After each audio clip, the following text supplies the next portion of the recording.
Hello मित्रों, जय हिंद। ये किसान आंदोलन का पार्ट 3 है। मुझे ये काफ़ी डिस्टर्ब करता है और अपनी बात मैं आपसे करना चाहता हूँ आज फिर। वैसे तो किसान लोग बहुत सारे प्रश्न पूछते रहते हैं, आज मैं कुछ प्रश्न पूछना चाहता हूँ। आशा है किसी फोरम से इसका उत्तर आएगा। लगभग 10 महीने से यह आंदोलन चल रहा है और कभी भारत बंद, कभी दिल्ली बंद, कभी दिल्ली के चारों तरफ रिंग रोड को जाम करना, तमाम तरह की बातें हो रही हैं। तमाम तरह के आंदोलनकारी अपना प्रदर्शन कर रहे हैं। रेल रोको भी इसमें शामिल है। मुझे नहीं समझ में आता मित्रों कि कोई आंदोलन 10 महीने 11 महीने किसान, जिसको भारत का किसान कहा जाता है, वो तो नहीं चला सकता। अतः निश्चित रूप से इस आंदोलन के पीछे राजनीतिक और अंतर्राष्ट्रीय ताकतें भी लगी हुई हैं, जो किसी भी तरह से भारत के लोकतंत्र को मिटा देने पर तुली हैं। अभी अभी उंगा में सम्मेलन हुआ है, तो उसमें चीन के विदेश मंत्री ने कहा भी है कि लोकतंत्र की आयु अब समाप्त हो चुकी है। मैं उतना जेनरिक नहीं जा कर के सिर्फ इतना बोलूँगा कि डेमोक्रेसी अभी जिंदा है और केवल डेमोक्रेसी ही जिंदा रहेगी। कम्युनिज्म इस दुनिया से मर रहा है और बहुत जल्दी चीन से भी मर जाएगा। इस आंदोलन के पीछे मुझे जो दिखाई देता है वो भारत के तमाम दुश्मनों की साजिश, जिसका मुखिया चीन है वो है। आप लोगों ने सुना होगा कि चीन ने पैसे दिए हैं गांधी परिवार को। वो पैसे इसीलिए दिए हैं क्योंकि ये उसकी डीएनए में है।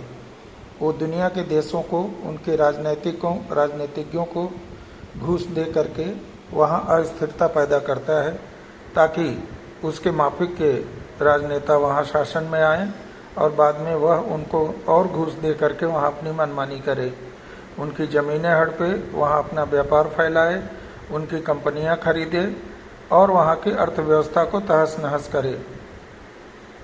कोरोना भी चीन ने ही फैलाया है ताकि उसको दुनिया में माइलेज मिले। ये तो रही अंतर्राष्ट्रीय बात। अब आते हैं हम किसानों के ऊपर।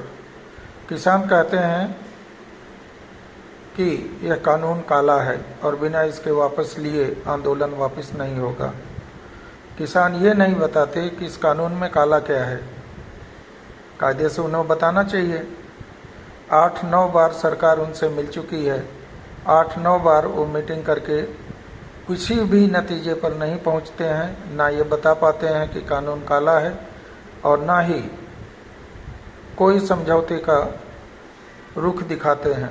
शुरुआत में उनका आंदोलन इतना उग्र था कि वो लाल किले पर भी कब्जा करने की कोशिश की है, पार्लियामेंट की तरफ भी कोशिश की है जाने की। तो उनके कृत्यों से यही लगता है कि ये किसान आंदोलन तो है ही नहीं, ये इसकी बैकिंग में देश के दुश्मन हैं। मैं नाम नहीं लेना चाहता हूं, आप सब जानते ही होंगे। आज आप लोग काफ़ी सजग नागरिक हैं भारत के। लेकिन पहला प्रश्न आज तक उसका उत्तर ये लोग नहीं दे पाए कि इस कानून में काला क्या है। दूसरा प्रश्न मेरा ये है कि इसकी फंडिंग कौन कर रहा है, कायदे से इन्हें बताना चाहिए। तीसरा प्रश्न ये है कि अभी तक क्या किसान इस देश में इतना सुखी था कि उसे आंदोलन करने की ज़रूरत ही नहीं पड़ी। अगर आप इतिहास देखें तो किसानों के आंदोलन पहले भी हुए हैं, गोलियां भी चली हैं, किसान मारे भी गए हैं और नतीजा वही ढाक के 3 पात। किसान की जो दशा थी, जो किसान का पलायन होता था, वो बदस्तूर जारी था। इधर 6-7 सालों में वो कुछ रुका है। समर्थन मूल्य भी बढ़े हैं, मंडियां ज्यों की त्यों हैं और जैसा कि इस सरकार ने वादा किया है कि कुछ समय लगेगा, किसान को उपज का उसका दुगना दाम मिलेगा, इसी प्रयास में यह सरकार लगी हुई है। कॉन्ट्रैक्ट फार्मिंग कोई नई बात नहीं है, बहुत जगह हो रही है, अनऑर्गेनाइज तरीके से हो रही है, जिसमें छोटे और लघु किसानों का शोषण होता है। बड़े किसान की उपज औने पौने भाव में खरीद करके भंडारण करते हैं और फिर बाजार में उसको उतार करके अच्छी कीमतों पर बेच करके मुनाफा कमाते हैं। इस बारे में मैंने अपने पहले 2 वीडियो में बता चुका हूँ। अब मेरा तीसरा प्रश्न आता है, कोई भी आंदोलन ऐसा नहीं होना चाहिए जिससे दूसरों को तकलीफ हो। आप अपनी बात कहिए, उसके लिए तमाम मीडिया है, तमाम प्लेटफॉर्म हैं, तमाम तरीके हैं, तमाम चुनाव हो रहे हैं देश में। आप वहाँ अगर अपनी बात मनवाएं तो शायद सरकार के खिलाफ आपका मत जाए, लोगों का मत जाए और सरकार अपने आप आपकी बात मानने को मजबूर हो। मैं ये नहीं कहता कि आप आंदोलन मत करिए, लेकिन संसद ही प्रिवेल करेगी, विधायिका ही प्रिवेल करेगी, कानून संसद में ही बनेगा, सड़क पर कतई नहीं बनेगा। किसान कहते हैं कि 700-800 लोग मर गए। मैं तो कहता हूं कि मर नहीं गए हैं, उनकी हत्या हुई है। आप लोगों को पता है कि आप पार्टी ने एक बार ऐसे ही किसान आंदोलन किया था, जिसमें एक किसान पेड़ पर लटका हुआ पाया गया सवेरे भोर में। अब उसको पेड़ पर किसने लटकाया, किसने मारा, ये जांच का विषय है। लेकिन ये जो 700-800 किसान के मरने की बात करते हैं, तो कानूनन गैर इरादतन हत्या का मुकदमा इनके ऊपर चलना चाहिए, क्योंकि जो धरने पर बैठता है, ये धरने के जो ऑर्गेनाइजर हैं, ये उनकी जिम्मेवारी है कि वो उसकी जान माल की सुरक्षा करें, उसके भोजन और वहाँ पर बेसन का व्यवस्था करें।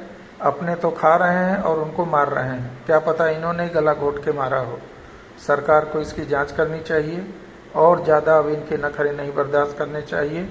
और इनके ऊपर मेरा तो ऐसा मानना है कि इनके ऊपर गैर इरादतन हत्या का केस कायम करके इनको सजा दिलानी चाहिए। ये किसान आंदोलन कतई नहीं है, देश की जनता इसको जान चुकी है। ये किसानों के शोषण करने वालों का आंदोलन है और इसके पीछे देशद्रोही शक्तियां हैं। जय हिंद।